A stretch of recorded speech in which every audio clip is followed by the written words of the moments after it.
अशा स्वर्गीय अजितदादांच्या 67व्या जयंतीनिमित्त त्यांच्या आठवणींना उजाळा देण्यासाठी, त्यांना अभिवादन करण्यासाठी आयोजित केलेल्या या बैठकीचे आणि त्यांच्या पुढाकारामुळे ही बैठक संपन्न होती. ते आपल्या सर्वांचेच नेते आदरणीय सीतारामजी गायकर साहेब, आपल्या सर्वांचे स्नेह आणि आपल्या सर्वांचे मित्र कैलासराव वागचौरे आणि व्यासपीठावरील सर्व मान्यवर आणि समोर उपस्थित असलेले सर्व बंधू आणि माता भगिनी, दादांचा वाढदिवस आणि दादांशिवाय साजरा करायचा म्हणजे एखादं भव्य दिव्य खूप आकर्षक कलाकृती केलेलं मंदिर बांधायचं आणि त्या मंदिरामध्ये देवाची प्राण प्रतिष्ठाच करायची नाही. देवाशिवाय मंदिराची जी अवस्था होती ती अवस्था महाराष्ट्रामध्ये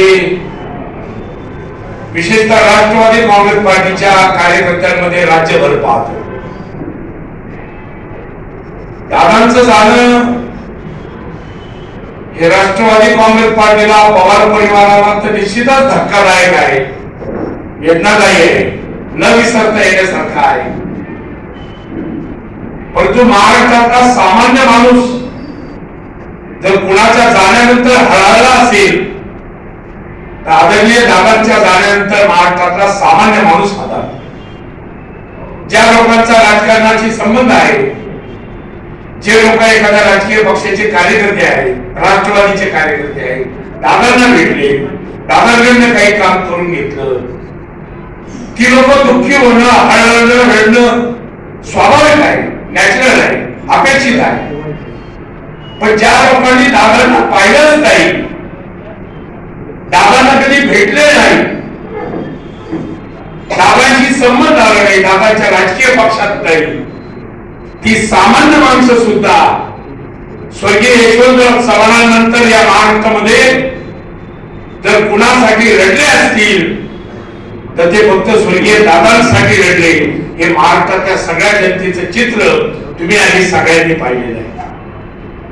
याचं काय व्हावं, याचं कशामुळे घडलं, याच्या खोलात ज्यावेळेस आपण आत्मचिंतनात जातो त्यावेळेस एक मुद्दा दादांच्या बाबतीमध्ये स्पष्टपणे समोर येतो की दादा एक अत्यंत चांगला माणूस होता. दादाचं एक नेहमीचं वाक्य होतं, मी एकदा शब्द दिला की दिला, मी एकदा बोललो की बोललो. आणि सामान्य माणसावरती लोक अधिक प्रिय आहेत जे शब्दाप्रमाणे वागतात, जे शब्दाप्रमाणे कृती करतात आणि कुणाच्याही दुःखात धावून जातात. ही लोक या महाराष्ट्राच्या जनतेने स्वतःच्या डोक्यावर घेतलेली आहेत. याची अनेक उदाहरणांपैकी मी तुम्हाला स्वर्गीय यशवंतराव चव्हाणांचं सांगितलं. त्याप्रमाणे दादांनी सतत, दादांचं जे आवडीचं वाक्य होतं का मी कामाचा माणूस आहे, हा कामाचा माणूस हा शब्द हा काही राष्ट्रवादीच्या कार्यकर्त्यांसाठी नव्हता. कोणत्याही पक्षाचा माणूस जाऊ, कोणत्याही विचाराचा माणूस जाऊ, तो राजकीय दृष्ट्या त्यांच्या बरोबर असो किंवा नसो, दादांनी त्याचं होण्यासारखं असेल ते काम केलं. आणि हा आत्मविश्वास त्या माणसाच्या मनामध्ये राहिलेला आहे की मी दादांना सांगितलं तर दादा निश्चितपणे माझं काम करतील.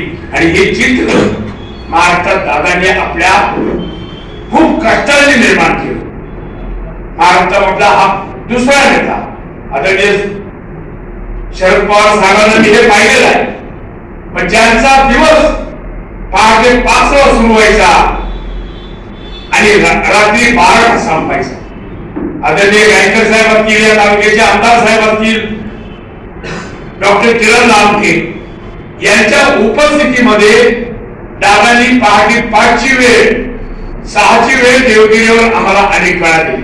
गायकर साहेबांपुढे मला जाण्याचा योग आला आणि ज्यावेळेस आम्ही देवगिरीवर जायचो त्यावेळेस दादांची आतमध्ये मिटिंग चालू असायची.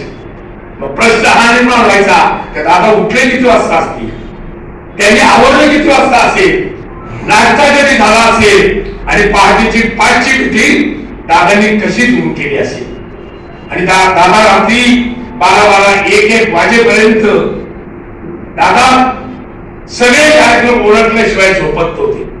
असा हा कामाचा माणूस त्याने महाराष्ट्राने गमावला याचं दुःख सामान्य माणसाला अधिक आहे.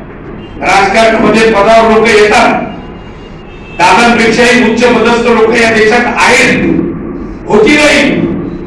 दादा मुख्यमंत्री कधी झाले नाही, ते स्वतः दादांचं आपलं राहिलं.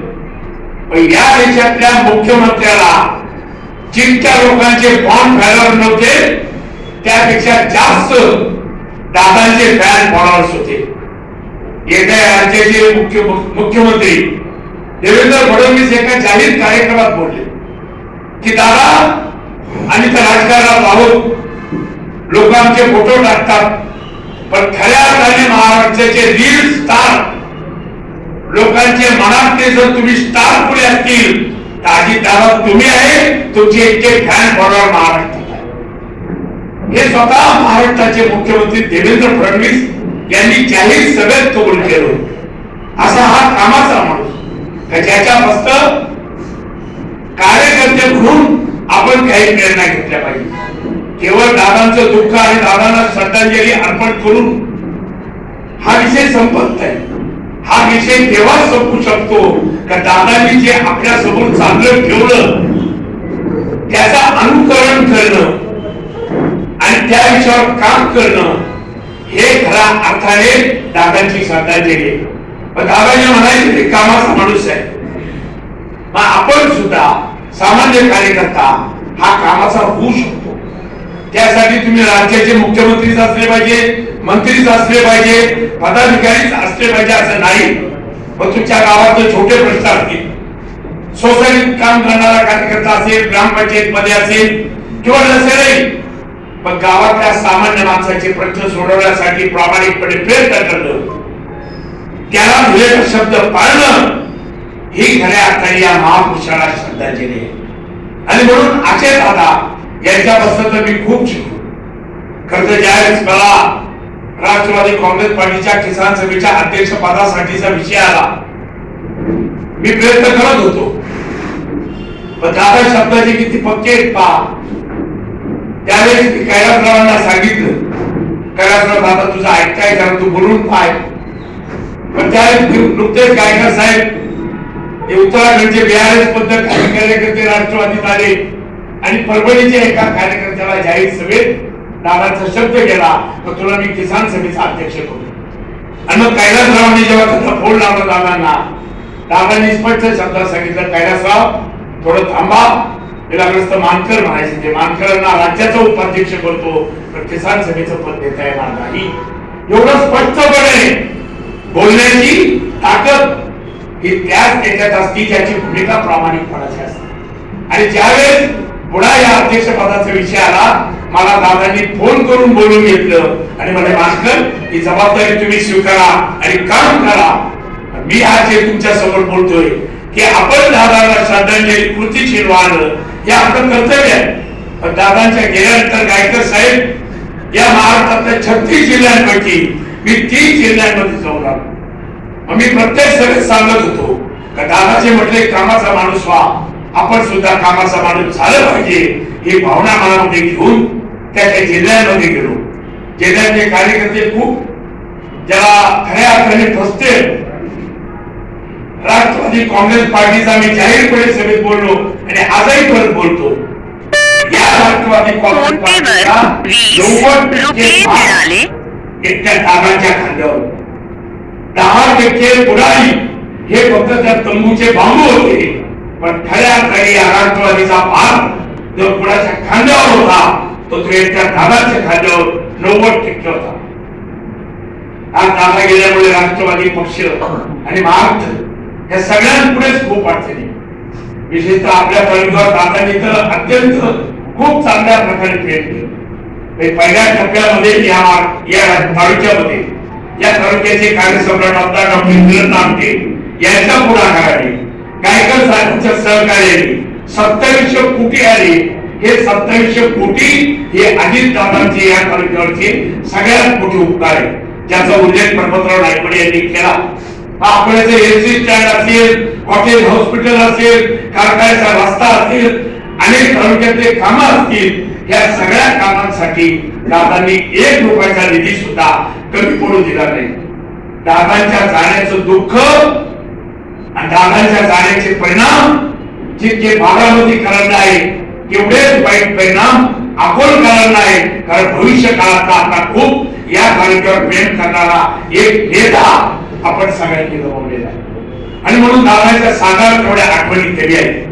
मला कल्पना आहे की माझ्यानंतरही बोलणारे वक्ते आहे, पण या निमित्ताने फक्त एवढंच सांगू इच्छितो का हा तालुका एक संघ ठेवून आपल्यातले मतभेद थोडेसे बाजूला ठेवून राजकीय दृष्ट्या सुद्धा आपण सगळेजण दादांच्या विचाराबरोबर सहमत राहू या तालुका अधिक पुढे कसा जाईल, या तालुक्यात चांगल्या प्रकारे गाव कशी होतील या दृष्टीने आपण सगळ्यांनी प्रामाणिकपणे प्रयत्न केले तर निश्चितच दादांना स्वर्गात सुद्धा आनंद झाल्याशिवाय राहणार नाही. तर मी गेलो पण माझे अकोलकर सगळे एक आहेत. आमदार साहेब, गायकर साहेब, कैलासराव, पर्वतराव हे सगळे एका विचाराने या तालुक्यात काम करत आहेत आणि माझे विचार हे पुढे घेऊन जात आहेत. ही गोष्ट निश्चितपणे दादाला सुद्धा आवडल्याशिवाय राहणार नाही एवढंच तरी सांगतो. आणि पुन्हा एकदा आदरणीय गायकर साहेब आणि सर्वांना मनापासून धन्यवाद देतो का आपण तालुक्याच्या वतीने दादांच्या आठवणींना उजाळा देण्यासाठी अभिवादन सभा आयोजित केली. या सभेत मला बोलण्याची संधी दिली त्याबद्दल मी आपल्या सर्वांचे मनापासून आभार व्यक्त करतो.